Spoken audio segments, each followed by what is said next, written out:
something went, something on the engine. Box if you can. Hülkenberg, along with Stroll, Russell, Kubica and Sainz, who is out, in the bottom 5 at the moment. It's a good lap, he's going well, but all around him, personal bests are being recorded as Daniel Ricciardo goes 10th fastest in the other Renault, and Lando Norris goes 8th fastest in the one remaining McLaren. Hülkenberg moves up to 10th. It's ahead of his teammate Ricciardo. Is that going to be enough to get him through into Q2? Here comes Sergio Perez next in the bottom 5 because Hülkenberg has moved out.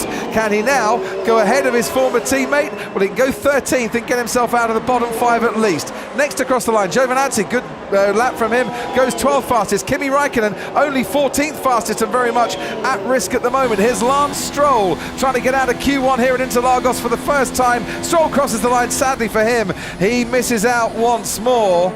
And the two Williams see Russell ahead of Kubica, and that's how it's going to stay as Kvyat crosses the line, and he's staying in the bottom 5 as well.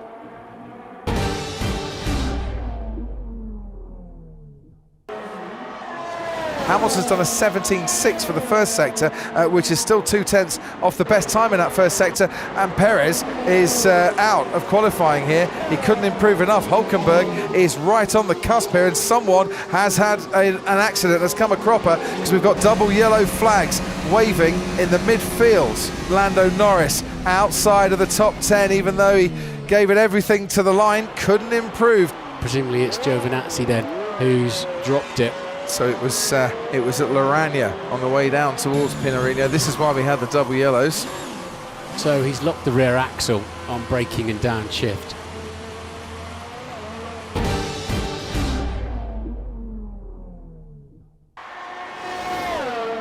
Hamilton was 10th up on Valtteri Bottas through the middle part of the lap, shaded under the trees. The fans see Hamilton cross the line with a 1:07.8. Bottas second fastest, 13 milliseconds behind his teammate, who now has provisional pole. Hamilton on pole, of course, this time last year at Interlagos. Sebastian Vettel takes pole away from Mercedes by 2/10.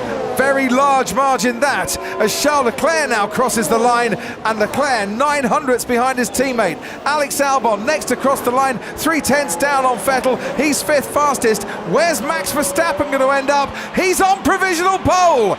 8 milliseconds between Verstappen and Vettel. Red Bull have pole for now.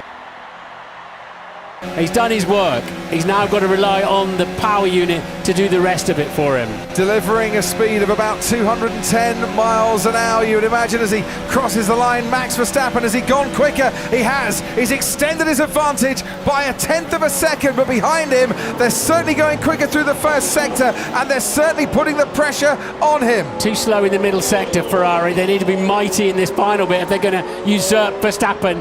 And mighty in a straight line they have been, but Charles Leclerc only 3rd in qualifying and will drop 10 places from there. Next to cross the line will be Lewis Hamilton, taking the shortest route to the line that he can find. Hamilton's only 3rd fastest. Sebastian Vettel on the front row alongside Max Verstappen. Valtteri Bottas can't improve. He's only 5th fastest. Max Verstappen, for the second time in his Formula One career, has taken it to the max and starts on pole in Interlagos. That's it, mate. You've done it. Every session. Yes, boys, that was really good, really good. The car was on fire, and I hope that was a nice birthday present, Christian. That was the best birthday present you're going to give me. No worries.